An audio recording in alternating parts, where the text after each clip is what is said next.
Oke, pada kesempatan kali ini Ibu akan mereview singkat terkait latihan soal kalian karena rencananya nih minggu depan kita ulangan ya untuk, mata pelajaran ekonomi bisnis. Dan kemarin kan Ibu sudah ngasih soal nih, Ibu tidak akan langsung memberikan jawabannya karena ada siswa yang belum mengerjakan ya, tapi Ibu akan mereview sedikit terkait latihan soalnya. Topik-topik mana atau soal mana yang salahnya itu paling banyak atau mayoritas di situ agak kesulitan gitu.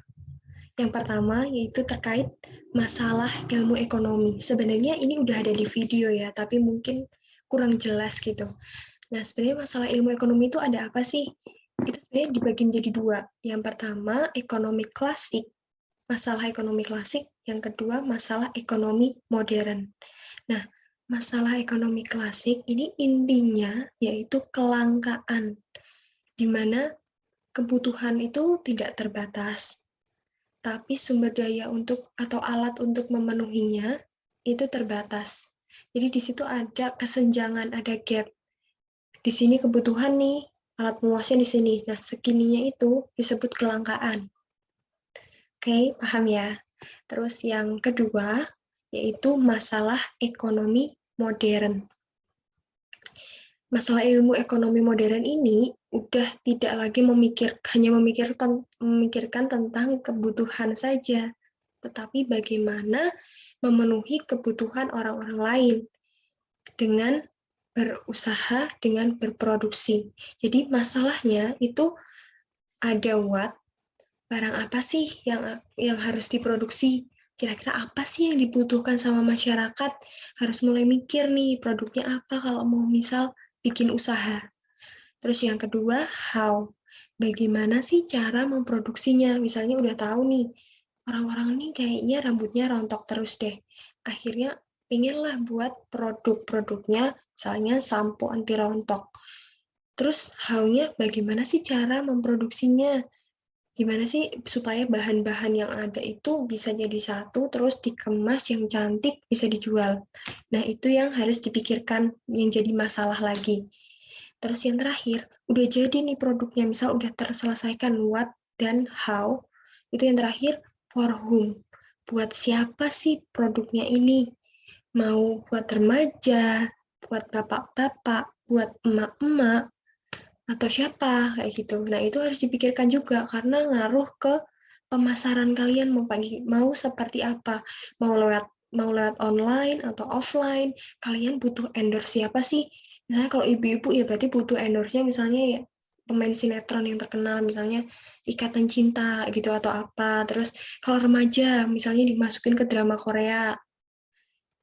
Pokoknya iklan dan distribusinya lewat online atau offline langsung ada bazar kayak gitu, itu disesuaikan for whom-nya.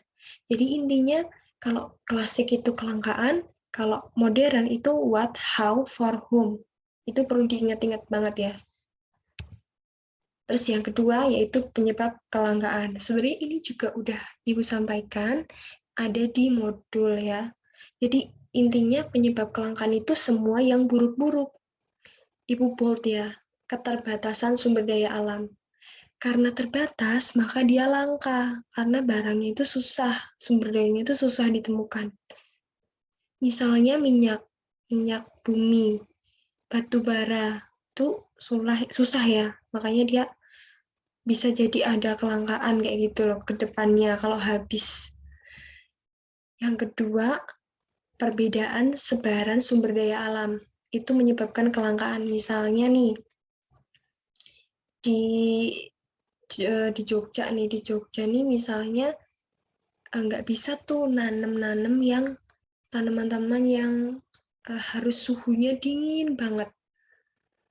Nah itu kan karena kondisi geografis ya, yang bisa memproduksi itu. Maka itu terjadi kelangkaan, barang itu nggak bisa diproduksi di Jogja. Maka harus mendatangkan dari luar. Tapi sebelum bisa datang dari luar kan di sini langka dulu. Nah itu jadi masalah. Yang ketiga, ketidakseimbangan penduduk. Jadi misalnya produksi tani itu cuma 10 ton beras. Tapi penduduknya itu jumlahnya puluhan juta orang. Pas dihitung-hitung, konsumsinya itu 20 ton. Produksi 10 ton, konsumsinya 20 ton. Nah, itu kan terjadi kelangkaan. Belum lagi nih, konsumsi itu terus naik. Karena apa? Karena orang itu berkembang biak ya, punya anak. Jadi pertumbuhan penduduknya naik, tapi jumlah produksi pangannya itu nggak naik. Karena kan lahannya semakin sempit, nggak bisa tani tuh. Terus anak-anak muda juga malu jadi petani. Nah, itu kan jadi banyak faktor ya.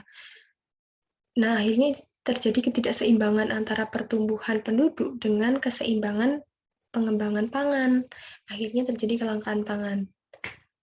Itu contoh lagi. Terus yang keempat, rendahnya kemampuan berproduksi.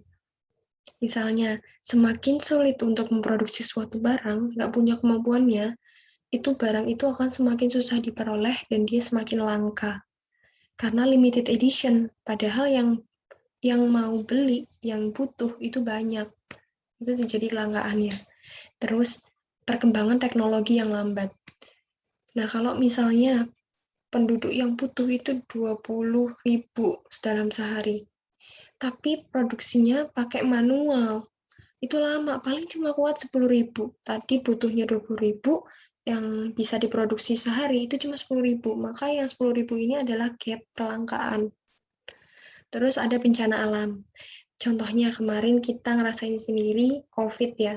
Pas awal-awal COVID itu hand sanitizer, terus masker, itu langka banget. Susah didapat karena semua butuh, tapi produsennya belum siap. Nah, itu contohnya. Jadi udah tahu ya jawabannya. Pokoknya yang jelek-jelek kayak gitu, itu penyebab kelangkaan. Terus yang ketiga, macam kebutuhan. Ini sebenarnya udah ada juga ya, kalau nggak salah di video, walaupun sedikit. Terus ada juga di modul. Itu sebenarnya dibagi menjadi 3 umumnya biasanya ya. Pertama, berdasarkan tingkat kepentingannya. Sepenting apa sih barang itu? Ada primer, sekunder, tersier. Primer itu kebutuhan pokok harus dipenuhi. Kalau kebutuhan ini tidak dipenuhi, maka kelangsungan hidupmu akan terganggu. Contohnya, kamu nggak punya baju sama sekali. Ya kan nggak bisa, kita nggak pakai baju gitu. Terus nggak punya rumah. Rumah di sini maksudnya bukan ngontrak ya, nggak punya rumah itu bukan ngontrak. Kalau ngontrak itu hitungannya masih ada rumah buat bernaung, benar-benar nggak ada. Ya itu kan susah, kebutuhan hidupnya nggak terpenuhi, kayak gitu. Nggak makan, nggak bisa makan. Nah, repot. Nah, itu kebutuhan primer. Jadi harus dipenuhi. Kalau nggak dipenuhi, kalau nggak makan ya mati, kayak gitu. Jadi harus dipenuhi. Terus kebutuhan sekunder. Kebutuhan ini adalah kebutuhan pelengkap setelah kebutuhan primer terpenuhi. Misalnya, kebutuhan utamanya untuk makan udah terpenuhi. Nah, kebutuhan sekundernya misalnya kalian udah pengennya tuh punya HP gitu. Supaya apa? Supaya lebih apa-apa gampang gitu. Nah, itu kan kebutuhan tambahan. Nah, kebutuhan tersier itu kebutuhan yang sifatnya prestis atau meningkatkan harga diri. Tadi kan sekundernya beli HP nih, tapi HP-nya kan nggak tahu, bisa jadi HP-nya murah. Nah, kalau HP-nya mahal banget, harus iPhone 12 yang Pro, yang terbaru, yang mahal, itu namanya tersier karena dia barang mewah untuk meningkatkan derajat harga diri prestis. Terus misalnya, udah nggak level nih mau naik sepeda, aku pengennya naik mobil Jaguar, mobil BMW, dan lain-lain. Atau aku pinginnya nih laptop, nggak mau deh laptop yang merek-merek biasa, aku maunya yang Apple, MacBook, kayak gitu. Nah, itu kan udah tersier. Tapi sebenarnya kan kalau tersier itu paling nggak harus dipenuhi ya. Jadi sebenarnya kalian punya laptop yang biasa aja, itu pun bisa kayak gitu. Nggak harus laptop yang Apple, yang MacBook. Tapi kan meningkatkan prestis. Nah, setelah kebutuhan primer dan sekunder terpenuhi, itu baru kalian boleh untuk kebutuhan tersier ya. Kayak gitu. Terus Soalnya kan aneh juga nih, kalian nggak bisa makan, tapi kalian punya HP Apple kayak gitu. Itu kan otomatis nanti biasanya orang kan akan menjual Apple-nya untuk bisa makan, ya nggak sih? Jadi orang tuh akan lebih memenuhi kebutuhan primer dulu, baru nanti terakhir itu tersier. Terus yang kedua, yaitu menurut waktunya. Kebutuhan itu ada kebutuhan sekarang harus dipenuhi, mendesak, dan kebutuhan yang akan datang. Contohnya kebutuhan sekarang nih, misal orang itu sesak napas, misal kena COVID tuh, itu dia butuh tabung oksigen, maka itu adalah kebutuhan sekarang, harus dipenuhi. Nah, ada juga nih kebutuhan yang akan datang. Misalnya, impianku besok aku pengen nih punya rumah tingkat, kayak gitu. Tapi kan itu masih lama, sebenarnya nggak tingkat sekarang juga nggak masalah, ya udah ke depannya aja gitu. Atau aku pengen nih nabung ke depannya. Nah, itu kan bisa bisa dicicil, nggak harus sekarang banget gitu. Kalau memang kebutuhan kalian belum terpenuhi, maka dipenuhi dulu kebutuhannya, baru nanti mikir kebutuhan yang sekarang dulu, baru mikir kebutuhan yang akan datang. Yang terakhir itu subjeknya, individu dan kelompok. Kalau kelompok itu untuk kesejahteraan bersama, misalnya jalan raya tuh. Jalan raya itu kan buat bareng-bareng. Terus misalnya siskamling, ada siskamling. Itu kan juga untuk keperluan bersama. Nah, kalau individu itu kebutuhan untuk satu orang, dia sendiri. Misalnya aku sebagai pelajar, maka aku butuh banget buku.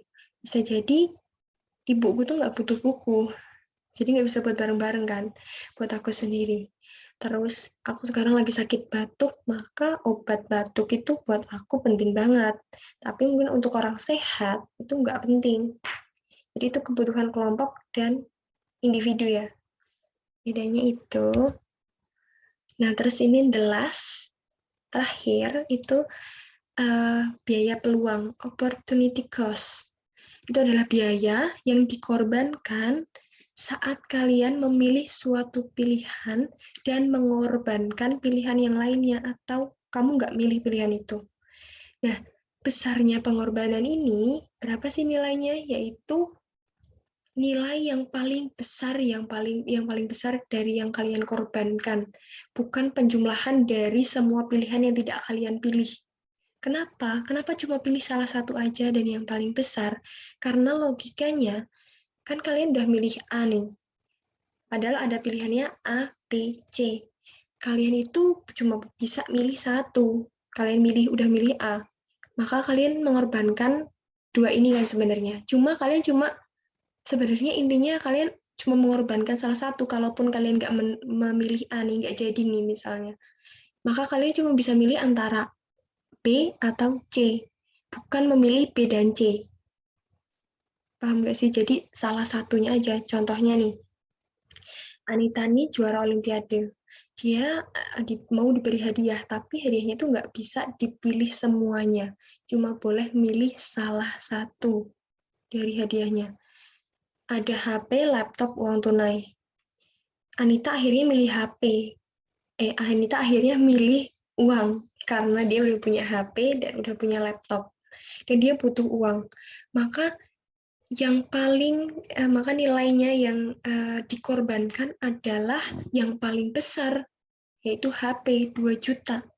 Bukan HP tambah laptop jadi 3,5, bukan, tapi hanya HP saja.